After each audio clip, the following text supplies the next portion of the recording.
जय हिंद दोस्तों, मैं जय राणा लक्ष्य अकेडमी में आपका स्वागत करता हूँ। देखिए हमारे लक्ष्य अकेडमी के गौरव, उसके बाद हम लोग देखते बेटा मेडिकल में सिलेक्टेड स्टूडेंट, उसके बाद हम लोग देखते हैं पीएनएसटी में सिलेक्टेड स्टूडेंट हमारे यहाँ से। अब हम लोग देखेंगे आज का टॉपिक क्या होगा। आज देखते हैं हम लोग ट्रायंगल यानी वेक्टर पढ़ेंगे बेटा। हम लोग आज का टॉपिक होगा triangle law of two vectors, दो सदिशों के योग का त्रिभुज नियम। जनरली हम लोग जब बेसिकली पढ़ते हैं फिजिक्स तो उस समय वेक्टर को इसलिए एनालिसिस किया जाता है ताकि हम आगे के टॉपिक को, जैसे टू वेक्टर्स का स्केलर प्रोडक्ट, टू वेक्टर्स का डॉट प्रोडक्ट या टू वेक्टर्स का क्रॉस प्रोडक्ट, दो जो वेक्टर्स की वैल्यू गिवन है और यदि टू वेक्टर्स किसी पार्टिकल पर थीटा डिग्री से अप्लाइड है तो इस समय हम लोग कैसे फाइंड आउट करें उनका रिजल्टेंट या नेट वैल्यू कैसे याद करें हम लोग देखेंगे। देखते हैं हम लोग ट्रायंगल क्या होता है। देखिए ट्रायंगल में जो साइड्स होती है वो थ्री साइड्स होती है, त्रिभुज की तीन भुजाएं होती है। तो ये नियम क्या कहता है सुनिएगा। If two vectors are same direction, then third side of triangle its opposite direction, always opposite direction। Means कहने का मतलब ये हुआ कि यदि दो सदिश सेम दिशा में हैं तो जो उनका परिणामी जो है तीसरा जो सदिश होगा वह उसके अपोजिट डायरेक्शन में होगा। तो हम लेकर चलते हैं if two vectors is same direction, मतलब हम देखते हैं क्या कि यदि दो सदिश क्या है सेम डायरेक्शन में, ये एक सदिश हो गया, इसको हम लोग नाम दे देते वेक्टर ए, और ये दूसरा सदिश हो गया जिसको हम लोग नाम दे देते वेक्टर बी। तो इनकी जो तीसरी साइड होगी, मतलब ए वाली जो साइड होगी वह इसके अपोजिट डायरेक्शन, मतलब वेक्टर ए और वेक्टर बी की डायरेक्शन सेम है और वेक्टर इसका जो रिजल्टेंट होगा वह जो तीसरी भुजा होगी वह उसके योग के बराबर, किसके योग के, वेक्टर ए और वेक्टर बी के योग के बराबर होता है। तो रिजल्ट क्या होता है, vector A plus vector B. ये होता है सदिशों के योग का त्रिभुज नियम। सबसे पहले यदि इस नियम से हम लोग चर्चा करें तो क्वेश्चन कैसे डिस्क्राइब होते हैं हम लोग देखते हैं। सबसे पहले यदि क्वेश्चन में बोला गया कि यदि हमारे पास दिया गया इन फॉलोइंग डायग्राम, मतलब एक डायग्राम दे दिया गया, ये वेक्टर ए, ये वेक्टर बी, सपोज डेट ये वेक्टर ए है, ये वेक्टर बी है और ये तीसरा वेक्टर क्या है बेटा, वेक्टर सी है। अब हमें ऑप्शन दे दिया गया, हमें ये डायग्राम दिया होगा क्वेश्चन में और हमें बोला जाएगा कि बताइए इसमें ट्रायंगल ला क्या होगा। तो इस समय योग के त्रिभुज नियम यानी सदिशों के योग के त्रिभुज नियम से हम लोग देखते हैं क्या ऑप्शन है। पहला vector A equal vector B plus vector A equal vector B plus vector C. हम देखेंगे इसके बाद बी ऑप्शन में लिखा होगा वेक्टर बी इक्वल क्या लिख सकते हैं, ऑप्शन में होगा vector C plus vector A. अब थर्ड ऑप्शन हमारे पास होगा vector C equal vector A plus vector B. और हमारे पास फोर्थ ऑप्शन होगा, फोर्थ ऑप्शन क्या होना चाहिए हमारे पास, वेक्टर बी इक्वल सी। तो vector A plus vector B plus vector C equal to 0। देखिएगा हमने केवल ट्रायंगल ला देखा है जिसमें हमने देखा कि two vectors is same direction, दो सदिश यदि समान दिशा में है तो इनका जो परिणामी होगा वह हमेशा कौन सी डायरेक्शन में होगा, अपोजिट डायरेक्शन में होगा। तो vector A plus vector B equal vector R. तो इस कंडीशन में एक क्वेश्चन दिया हुआ है हमारे पास, क्वेश्चन में क्या बोला, वेक्टर ए है, वेक्टर बी और वेक्टर सी है, मतलब तीन सदिश दी हुई है, तीन सदिशों के मिलकर एक त्रिभुज का स्ट्रक्चर बना हुआ है। हमें पूछा गया कि कौन सा ऑप्शन सही होगा, बताइए आप लोग कि ऑप्शन कौन सा सही होगा। देखिए अब हम देखते हैं कि यहाँ पर वेक्टर ए और वेक्टर बी दोनों की डायरेक्शन अपोजिट हो गई, क्लियर है। चलो ये तो हो नहीं सकता, vector A plus vector B तो हो ही नहीं सकता, ये सी ऑप्शन कैंसिल होता है। अब हम लोग देखते हैं, जैसे हमने देखा कि डायरेक्शन किसकी सेम है, तो वेक्टर सी और वेक्टर ए की डायरेक्शन क्या है बेटा, सेम। अब वेक्टर सी और वेक्टर ए की डायरेक्शन जब सेम होगी तो ये किसके बराबर होगा, वेक्टर बी के बराबर होगा। तो बताइए vector C plus vector A equal to vector B कहाँ लिखा हुआ है, तो वे लिखा हुआ है vector B equal vector C plus vector A. ये क्या होगा हमारा राइट आंसर। क्लियर है सभी को। चलिए अब हम लोग देखते हैं, एक क्वेश्चन हो गया, इसके बाद ट्रायंगल लॉ को हम लोग डिस्क्राइब करते बेटा आगे की ओर चलते हैं। ठीक है, तो इस क्वेश्चन में हम लोग आगे की ओर चले।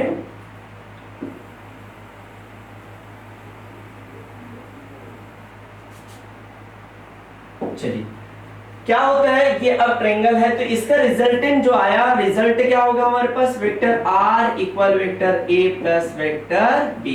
ये होगा vector r equal vector a plus vector b। तो अब इसकी वैल्यू कैसे निकाले दोस्तों, एक हम लोग ट्रायंगल लेकर चलते हैं। अब यहाँ क्या होता है, हम लोग जब ट्रायंगल फॉर्म में देखते हैं, जब हम लोग ला देखते हैं, ला डिस्क्राइब करते हैं, तो इस समय साइन थीटा कॉस थीटा आपने त्रिकोणमिति अनुपात पढ़ा होगा, ट्रिग्नोमेट्री रेशियो देखा होगा, जिसमें हम लोग sine theta cos theta sec tan theta cot theta sec theta cosec theta के बारे में चर्चा करते हैं। तो जनरली हम लोग क्या देखेंगे बेटा, लाइक दिस हम लोगों ने देखा कि ये वेक्टर ए है। देखिए अब यहाँ राइट एंगल है क्या, ये बिल्कुल नहीं है, राइट एंगल बनाना है तो वेक्टर ए होगा, ये वेक्टर बी हो जाएगा, और ये क्या हो जाएगा, वेक्टर आर हो जाएगा। अब बताओ, इसको हम लोग राइट एंगल बनाने के लिए क्या करते हैं, आगे की ओर बढ़ा देते हैं, और इसको हम लोग क्या करते हैं बेटा, मतलब इसको इस प्रकार परपेंडिकुलर कर देते हैं। जब इस प्रकार परपेंडिकुलर करेंगे तो यहाँ एंगल क्या होगा, 90 डिग्री। जब 90 डिग्री होगा तो इसको हम लोग क्या ले लेते हैं, अल्फा ले लीजिएगा, और इसको हम लोग थीटा ले लेते हैं। ठीक है, ये हो गया राइट एंगल। अब बताइए, यहाँ हम लोग चर्चा करेंगे दोस्तों, जैसे हम लोगों ने चर्चा किया, क्या चर्चा किया बेटा, हमने ये देखा इस साइड की वैल्यू। तो बता, हमारे पास एक ट्रायंगल आ गया, 0 ओ नाम दे दीजिए, इसको ए दे दीजिए, इसको बी दे दीजिए, इसको सी दे देते हैं। ठीक है, अब देखिए ये जो BC है ये क्या है, लंब है। लंब मतलब परपेंडिकुलर। हमें परपेंडिकुलर की वैल्यू याद करनी है तो हम एक छोटा स्मॉल ट्रायंगल लेते हैं। कौन सा लेंगे, बी राइट एंगल समकोण त्रिभुज BCA में। बताओ यहाँ लंब बटे कर्ण, तो लंब बटे कर्ण कहाँ आता है, आप लोगों को पता होगा साइन थीटा। तो लंब बटे कर्ण कहाँ हो जाएगा, साइन थीटा में आ जाएगा। तो साइन थीटा इक्वल क्या हो जाएगा, परपेंडिकुलर अपॉन हाइपोटेनियस, लंब बटे कर्ण। तो बताओ जब साइन थीटा की बात करें तो क्या लिख सकते हैं, BC अपान, बताओ जल्दी से बताओ, BC अपान AB। क्लियर है या नहीं, BC अपान क्या हो जाएगा, AB हो जाएगा। देखिएगा इसकी वैल्यू क्या आ जाएगी हमारे पास, AB की वैल्यू क्या है, वेक्टर B। वेक्टर B का मॉड क्या होता है, करेक्ट है ना, B होगा। तो इस समय हम लोग लिख सकते हैं BC अपान B। तो अब BC क्या आ गया हमारे पास, B साइन थीटा। क्लियर है सभी को, इसकी वैल्यू क्या होगी, B साइन थीटा। चलिए ठीक है, अब क्या करते हैं हम लोग, अब हम लोग क्या करेंगे, हमने AB निकालनी है। तो AB क्या है, बेस यानी आधार, कौन से त्रिभुज का, देखो BCAB त्रिभुज है। इस त्रिभुज में हमें बेस निकालना है ना, आधार निकालना है। तो आधार बटे कर्ण, बेस अपान हाइपोटेनियस क्या होता है, ये होता है cos थीटा। तो इसकी वैल्यू आ जाएगी B cos थीटा। क्लियर है। अब हम लोग देखते हैं, क्या देखना चाहते हैं हम लोग, अब देखते हैं राइट एंगल में। तो हम ये जो रिजल्ट आया इसका परिमाण निकालना चाहते हैं बेटा। ये आया हमारे पास रिजल्ट यानी परिमाण, मैग्नीट्यूड, परिणाम। तो अब बताओ, इस समय हम लोग बात करें इसकी, तो ये जनरली हम लोग लेकर चल सकते हैं, इसे हम लोग क्या कहेंगे, रिजल्ट है। अब इस परिणामी सदिश का हम लोग क्या निकालना चाहते हैं, इस परिणामी मतलब हमारे पास अभी ये क्या आया, हमारे पास एक प्राप्त हुआ है रिजल्ट। क्या प्राप्त हुआ है बताइए जल्दी से, रिजल्ट प्राप्त हुआ है। इसका परिणामी, अब परिणामी सदिश का हम लोग क्या निकालेंगे, परिणामी सदिश का, परिणामी सदिश का हम लोग निकालना चाहते हैं परिमाण। क्या निकालना चाहते हैं, परिमाण, मैग्नीट्यूड ऑफ रिजल्टेंट वेक्टर। तो लीजिए इसको हम लोग क्या करेंगे बेटा, हम लोग मॉड ले लेते हैं। मॉड ले ले तो क्या हो जाएगा, vector A plus vector B।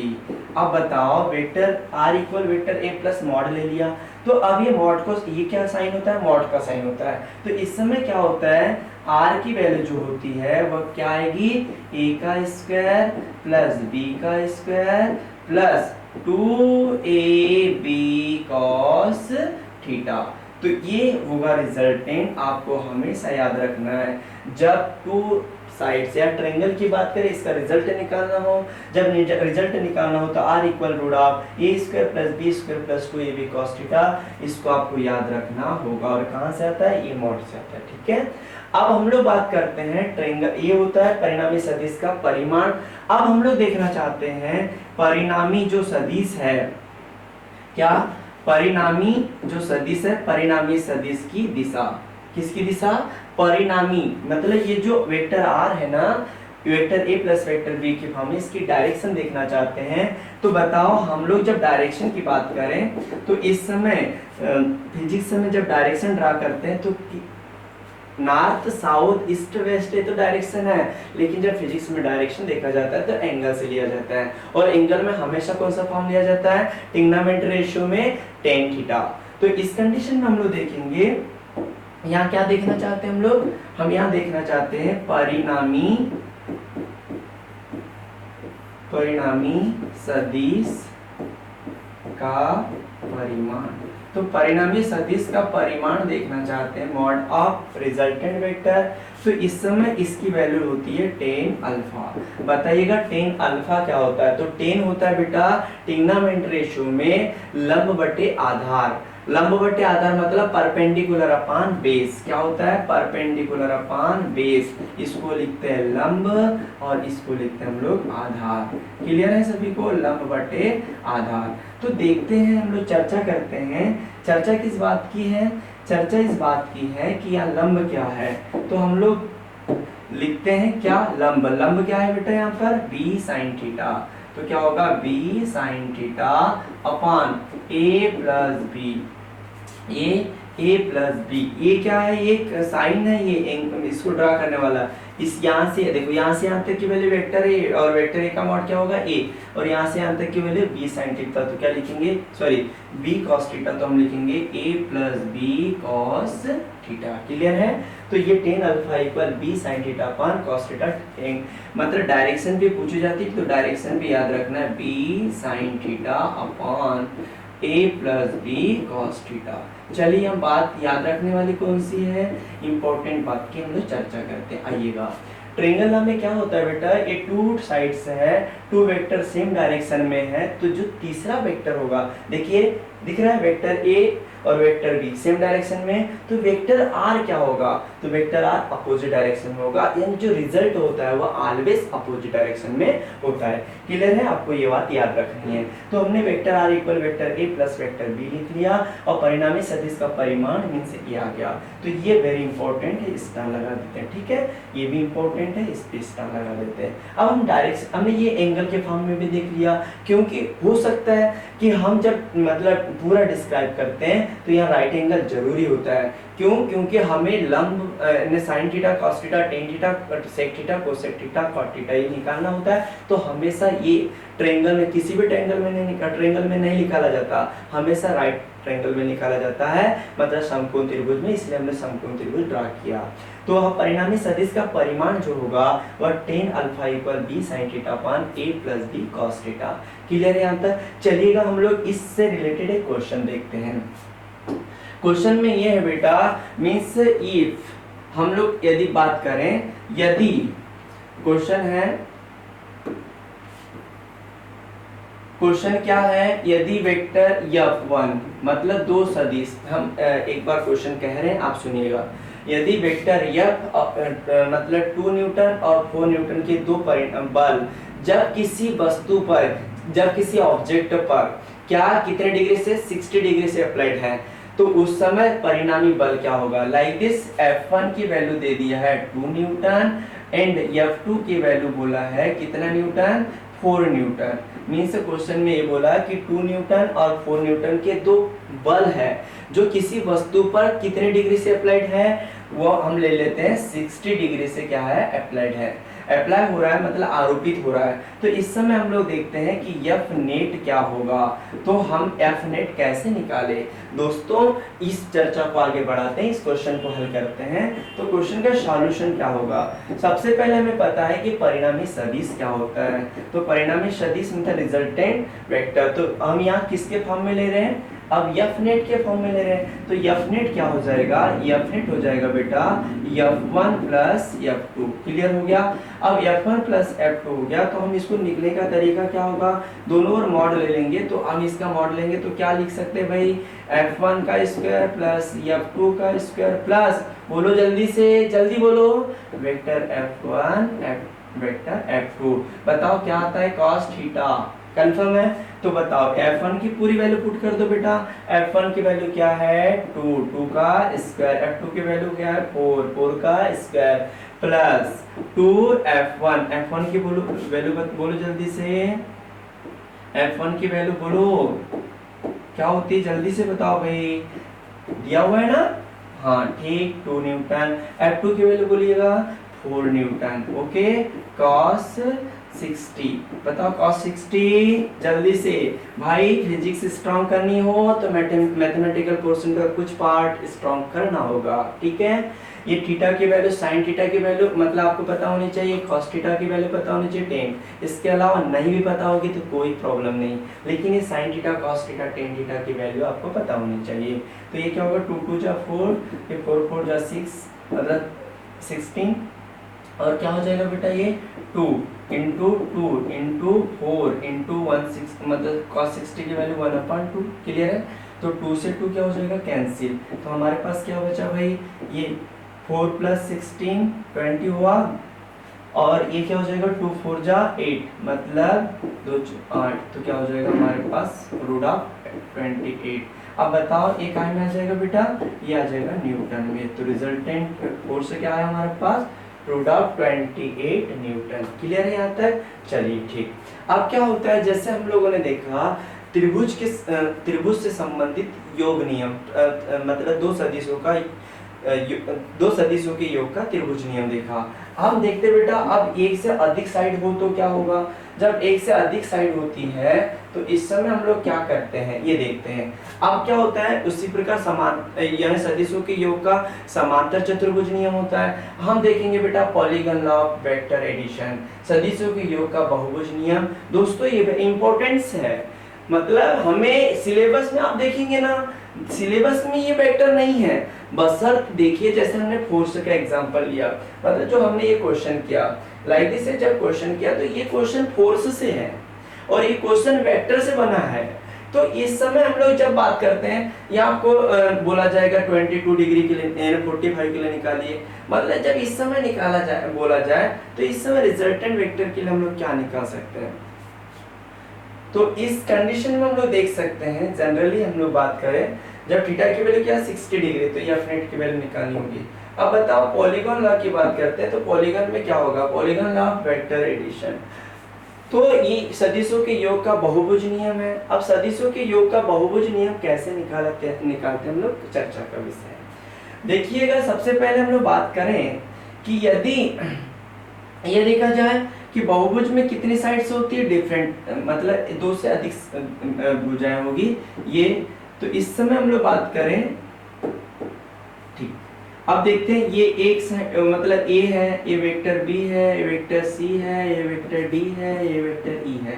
क्या ले लिया हमने, वेक्टर ए, ये वेक्टर बी, ये वेक्टर सी, ये वेक्टर डी, ये वेक्टर ई। कंफर्म है। और ये वेक्टर क्या है आर। हम इसकी अभी डायरेक्शन नहीं दे रहे हैं, तो अब बताओ इसकी डायरेक्शन हम नहीं दे रहे हैं तो ये क्या होगा, हम एक इस प्रकार लेकर चलते हैं। तो इसकी डायरेक्शन आप क्या ले लेते हैं, अपोजिट ले लेते हैं, रिजल्ट आर लिख लेते हैं।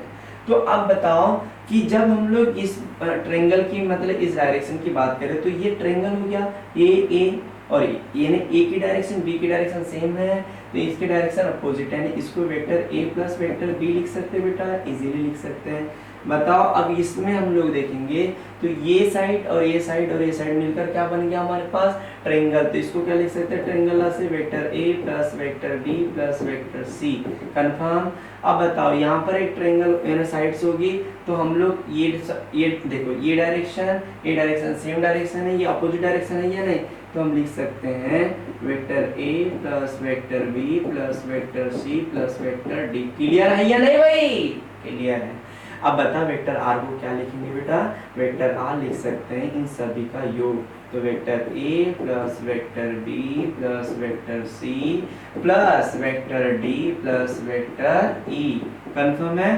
तो ये आ गया हमारे पास रिजल्टेंट वेक्टर जब पॉलीगॉन ला में साइड्स इस प्रकार हो और हमें रिजल्टेंट फाइंड आउट करना हो, रिजल्टेंट इस डायरेक्शन में हो। क्लियर है। अब हम सेकंड डायग्राम देखते हैं। तो सेकंड डायग्राम में हम लोग चर्चा करें बेटा लाइक दिस, ये वेक्टर ए ले लेते हैं, ये वेक्टर बी ले लिया, वेक्टर सी ले लिया, वेक्टर डी ले लिया, वेक्टर ई ले लिया और वेक्टर आर ले लिया। दोस्तों मैं आप लोगों से पूछना ही चाहता हूँ कि वेक्टर ए हो गया, वेक्टर बी हो गया, वेक्टर सी हो गया, वेक्टर डी हो गया, वेक्टर ई हो गया और ये वेक्टर क्या हो गया बेटा, आर हो गया। देखिएगा, समझिए,